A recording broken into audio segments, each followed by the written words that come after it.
Olá, eu sou o professor Danilo Delarco, seja bem-vindo a mais um programa Direito Unifil aqui na UTV. O tema do nosso programa de hoje é a reforma trabalhista, os reflexos da reforma trabalhista na Justiça do Trabalho. Nós gravamos um programa anterior sobre a reforma trabalhista.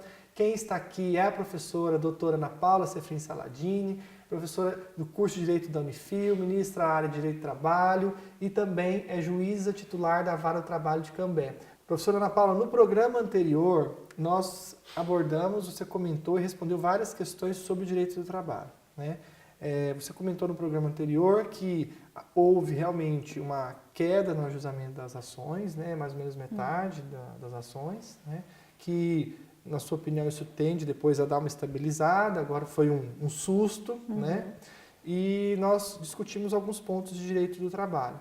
Nós temos agora algumas perguntas da população em relação à parte de processo do trabalho, ou seja, algumas questões que realmente geraram um efeito talvez maior, porque foi justamente dentro do processo do trabalho. Então eu vou colocar as enquetes no mesmo esquema do nosso programa anterior, aí a gente discute aqui e a senhora esclarece essas dúvidas para a gente. Ok, Tudo vamos bem? lá. Muito obrigado pela sua presença novamente. Imagina. Tá? De ter gravado com a gente. Obrigada pelo convite, prazer estar aqui. E aí esse segundo programa, então, a gente vai esclarecer a parte de processo de trabalho. Ok. Tá bom? Bom, vamos lá às nossas enquetes. Se eu mover uma ação trabalhista hoje, eu teria que pagar? Pois é, né? Como é que fica isso? O pessoal antes ingressava com ação, não preocupava com nada. E agora? Como é que tem que pagar? Não tem que pagar? Como é que fica? Então, depende. Como tudo em direito, depende. Se o trabalhador, no momento de ajuizar a ação, o trabalhador continua não tendo que pagar custas, né? Porque o ajuizamento da ação em si não exige o recolhimento prévio de custas, mas vai depender do andamento do processo. Então, se ele não for até a audiência que foi designada, sem motivo justificado, e deixar o processo ir para o arquivo, ele vai ter que pagar as custas conforme entendimento estabelecido na nova regra da reforma trabalhista. Existe uma discussão a respeito de constitucionalidade de se cobrar custas mesmo de quem é beneficiário da justiça gratuita. A questão está sob análise do STF ainda, mas por enquanto o que a lei diz expressamente é que esse trabalhador vai ter que pagar. Se, entretanto, seguir o processo no seu curso natural, ao final, se ele ganhar a ação, ele não tem que pagar nada. Quem paga as custas do processo é o empregador. Se ele ganhar a ação em parte, ele não tem que pagar nada. Quem paga as custas do processo continua sendo o empregador em relação aos pedidos que ele ganhou. Se ele perder, ele terá que pagar as custas do processo, desde que ele não seja beneficiário da justiça gratuita. A justiça gratuita continua existindo. Quem ganha menos de 40% do valor do maior benefício pago pela Previdência Social, o que hoje é em torno de R$2.000, esses 40%, pode ser isentado das custas por simples declaração. Quem ganha mais do que isso, se comprovar que não tem condições financeiras de demandar em juízo, de propor ação sem prejuízo do sustento dele e da família dele, não tem que pagar as custas de qualquer maneira. Entendi. Então quer dizer que a pessoa sendo considerada pobre, vamos dizer assim, se ela só pagaria eventualmente as custas efetivamente se ela não comparecesse na primeira audiência sem justificativa. Exatamente. Depois, na sentença, aí teria que se analisar. Se ela é pobre e consegue o benefício, então ainda que ela venha a perder tudo, ela não precisaria pagar as custas. As custas, né? Não, as custas ficariam isentas. Então, o risco maior de quem não tem condições de arcar com os custos do processo é justamente se ele falta nessa primeira audiência aí sem nenhuma justificativa razoável por essa falta. Exatamente, né? Porque ele faltando, o empregador precisou se deslocar até lá. Então, de certo modo, é uma medida para tentar moralizar as ausências dos trabalhadores. Propôs a ação, litigância responsável. Ele precisa comparecer para que o processo tenha seguimento. Então, se o trabalhador quiser ingressar com uma ação, ele tem que ter ciência que ele não vai pagar nada de início. Se ele comparecer nessa audiência e o juiz considerar como beneficiário do trabalho, beneficiário de justiça gratuita, ele possivelmente não vai precisar pagar custos. Provavelmente não. Desde que seja pobre, juridicamente falando. Isso, tá, muito bom. Bom, vamos à segunda pergunta. Como fica agora o pagamento de honorários do advogado na Justiça do Trabalho? Isso aí, né? Essa foi uma revolução. Nós tínhamos, a Justiça do Trabalho começou com um sistema que a gente chama de ius postulante. Os trabalhadores, os empregadores iam pessoalmente à Justiça do Trabalho e não iam acompanhados de advogados, porque a década de 40 as relações eram muito mais simples, eram muito mais objetivas, então não existia tanto advogado quanto nós temos hoje. Hoje aumentou muito a possibilidade de acesso à assistência judiciária, inclusive em relação à assistência de advogado. Nem se recomenda mais que um trabalhador ou um empregador compareçam em juízo sem um advogado por conta das questões de ordem técnica, que são mais complexas. Até a reforma trabalhista não havia honorários de advogado, que a gente chama de honorários de sucumbência. Os honorários eram apenas contratuais. Então, o empregado pagava os honorários do seu advogado numa porcentagem do que ele conseguisse de sucesso e o empregador pagava os honorários do seu advogado conforme combinasse com ele. Isso gerava, de certo modo, uma quantidade muito grande de ações, porque o trabalhador não tinha nada a arriscar. Se ganhasse, ganhava, se não ganhasse, também não perdia nada. A reforma mudou isso para estabelecer honorários de sucumbência, além da questão dos honorários contratuais. Então, tanto o trabalhador quanto o empregador irão pagar honorários de sucumbência num percentual que varia de 5% a 15% e que vai ser arbitrado pelo juiz conforme o resultado do processo.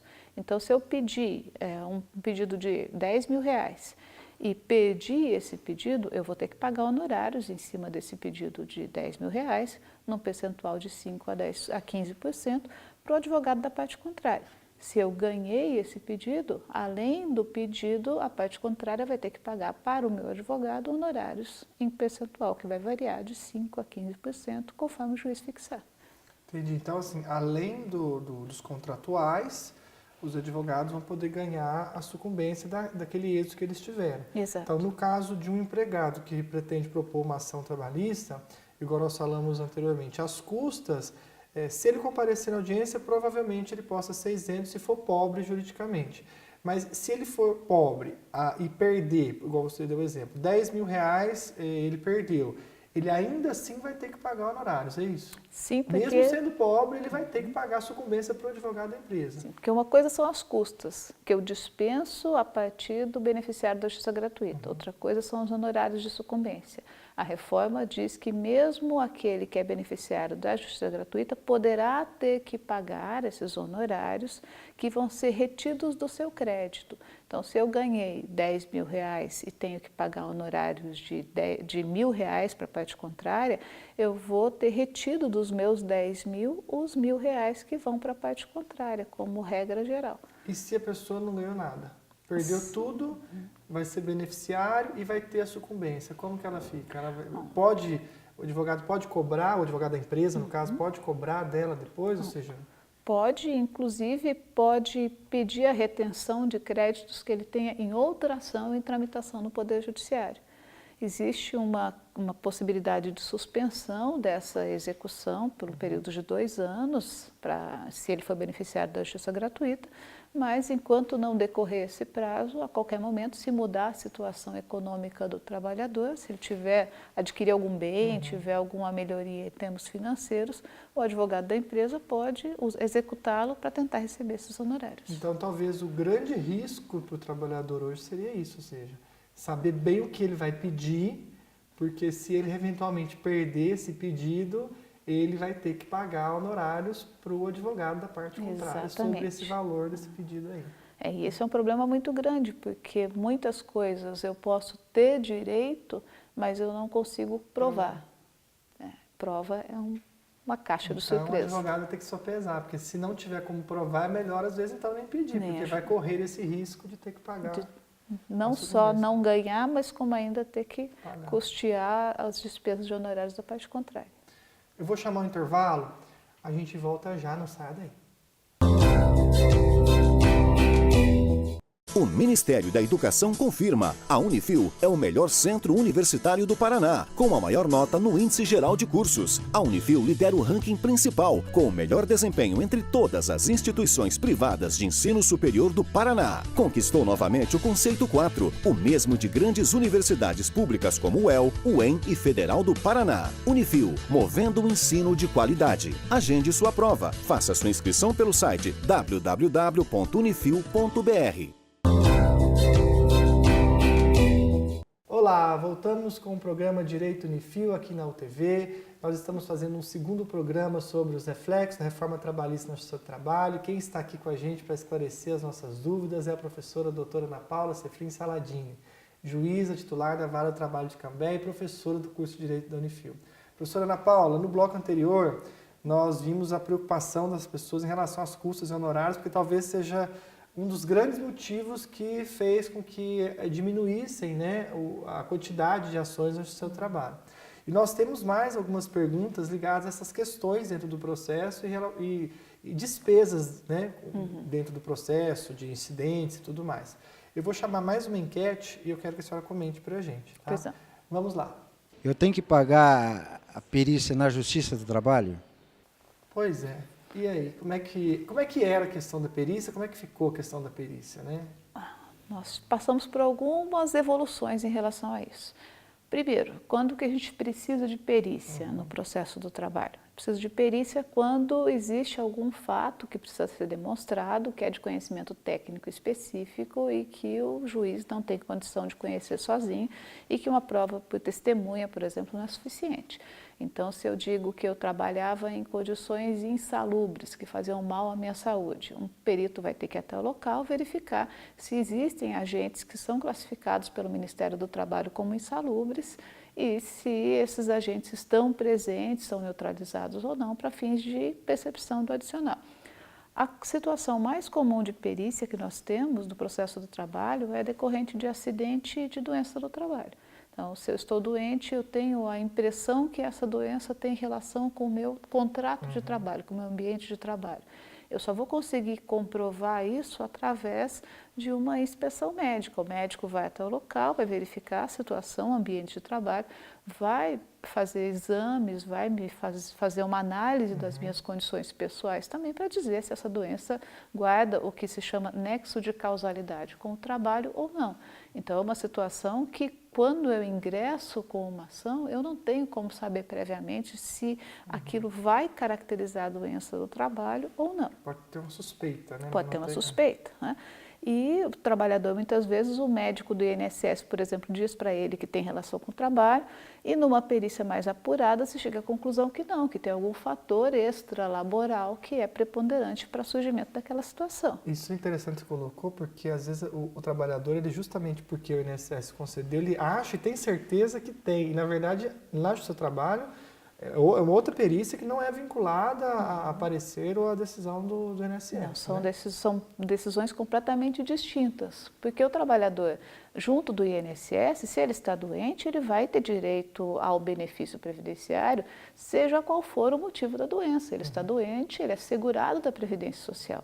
Já em relação à Justiça do Trabalho, para que seja atribuída a responsabilidade ao empregador, essa doença tem que guardar a relação com o trabalho.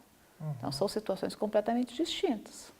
Quanto aos honorários, nós vínhamos num sistema em que o trabalhador pobre, aquele hipossuficiente que nós comentamos na resposta às custas processuais, se ele pedisse a perícia e ele fosse perdedor na perícia, o que a gente diz sucumbente no objeto da perícia, ou seja, ao final o médico falou, olha, você está doente, mas a doença não tem relação com o trabalho.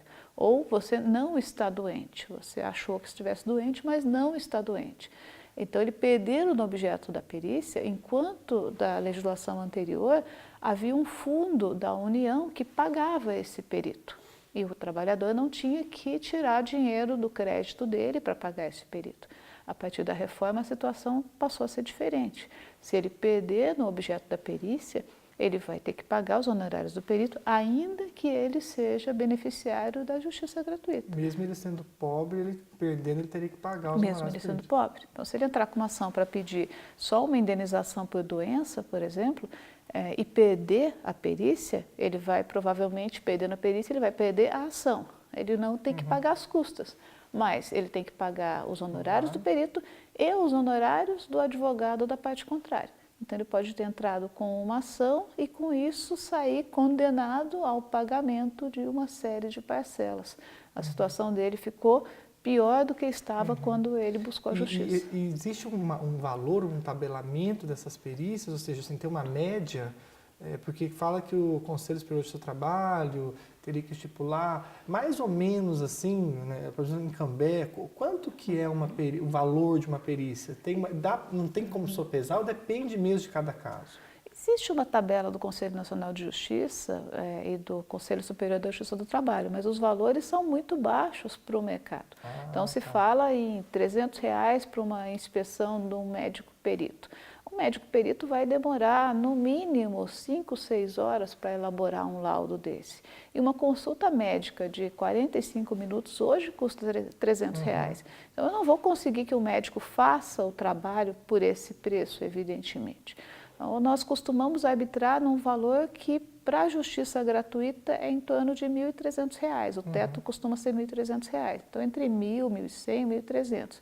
Mas que pode chegar conforme a complexidade da causa, conforme o juiz, que tem liberdade para estabelecer o valor dos honorários, até R$2.500, R$3.000. E se tiver mais de uma perícia no processo, por exemplo, precisou uma nova perícia, vamos imaginar que ele perdeu uma e ganhou a outra. Tem que pagar aquela que ele perdeu, ou no caso, se ele conseguiu uma outra e conseguiu êxito e o juiz se vinculou àquela lá, a outra parte paga as duas. Tem alguma regra assim ou não? Se forem duas perícias com o mesmo objeto, se a primeira perícia, por exemplo, não foi validada pelo juiz, digamos que entendeu que o perito não tinha habilidade técnica para aquilo, nesse caso ele vai determinar uma segunda perícia. O que vai decidir a respeito da sucumbência é o resultado final da segunda perícia. Então, quem perdeu pagaria as duas. Pagaria as duas. Entendi. Mas se forem perícias com objetos diferentes, eu fiz uma perícia para insalubridade e uma perícia para doença. Tá? Elas são completamente independentes. A perícia da insalubridade vai pagar quem perdeu o objeto da insalubridade. E da questão da doença vai pagar quem perdeu o objeto da doença. Professora, aproveitando esse tempinho que a gente teria muito mais perguntas para fazer. Mas tem uma dúvida, já ligado já que a gente está falando um pouquinho das perícias de assistente de trabalho, que alguns alunos têm questionado, né, nos bancos escolares e tal, uma dúvida relacionada à hora itinerária e o acidente de trabalho. Né? A hora itinerária, para quem está nos assistindo, seria o tempo que a pessoa gasta para ir e voltar para o trabalho. Antes, dependendo do que acontecia, né, tinha alguns requisitos na legislação, esse tempo poderia ser computado como tempo de serviço e ser pago, né, às vezes como hora extra, né, se eu não estiver errado. E aí, com a reforma trabalhista, esse pagamento deixou de existir. Então, o que a gente poderia ter hoje, talvez, é esse pagamento em negociação coletiva, mas a legislação disse que a empresa não precisaria mais pagar esse tempo de ida e volta, né, independente de ter aqueles requisitos anteriores ou não. A dúvida que questiona é o seguinte, o legislador retirou o direito às horas em itinerário, mas e se eu estou indo trabalhar e sofro um acidente em decorrência do meu trabalho? Ainda é acidente de trabalho, ou seja, eu ainda tenho direito a uma estabilidade, uma indenização, ou seja, a hora em itinerário interferiu nessa questão ou não? Olha, eu tive a mesma questão apresentada por mais de um aluno, tá? Dizendo que a reforma trabalhista retirou o acidente em itinerário. Vejam bem, são legislações completamente diferentes. Tá? As horas em itinerário estavam na CLT, era um direito do trabalhador oponível contra o empregador dele. Tá? A questão do acidente em itinerário está no regulamento de benefícios da Previdência Social, que diz que se o trabalhador sofre um acidente no percurso trabalho-casa, casa-trabalho, aquele acidente é considerado, para efeitos legais, como um acidente de trabalho. Esse, para efeitos legais, é um efeito um pouco mais limitado do que um acidente que acontece no âmbito da empresa, dentro da empresa. Um acidente que acontece dentro da empresa, o trabalhador terá direito a uma reparação por danos contra o empregador, caso haja responsabilidade do empregador. Além da estabilidade, se ele ficar afastado por mais de 15 dias, ele vai ter direito a receber indenização. No acidente em itinere, que continua existindo, porque a reforma trabalhista não atingiu o regulamento de benefício da Previdência Social. No acidente em itinere, ele, se ficar afastado por mais de 15 dias, vai entrar no recebimento do benefício previdenciário e terá direito à estabilidade de 1 ano depois da alta médica concedida pela Previdência Social. Então, em resumo, o acidente em itinere continua existindo. O que não existe mais, em tese, porque existem algumas discussões jurisprudenciais e doutrinárias a respeito disso, seriam as horas de transporte como horas extras, que eram as chamadas horas em itinere. Entendi. Professor, eu quero te agradecer mais uma vez pela tua participação, pela tua presença, respostas esclarecedoras. Nós temos um pouco tempo, então, assim, com certeza eu gostaria que a senhora voltasse para outros programas e outras dúvidas, tá? Espero contar sempre com a sua participação. Obrigada, professor Danilo. É sempre um prazer conversar com você, né, e conversar com a audiência também. Muito obrigado, tá? Pessoal, e aqui encerramos mais um programa Direito Unifil. Obrigado pela tua audiência. Não esqueça que nós temos, a Unifil tem pós-graduação na área do direito, direito do trabalho, direito previdenciário, direito civil, direito penal, perícias judiciais, tá? Então, se você tem interesse, agora a gente tem direito imobiliário e notarial, se você tem direito em fazer alguma pós-graduação na Unifil, entre em contato com a gente, qualidade, preço muito bom. Obrigado mais uma vez pela audiência e até o próximo programa.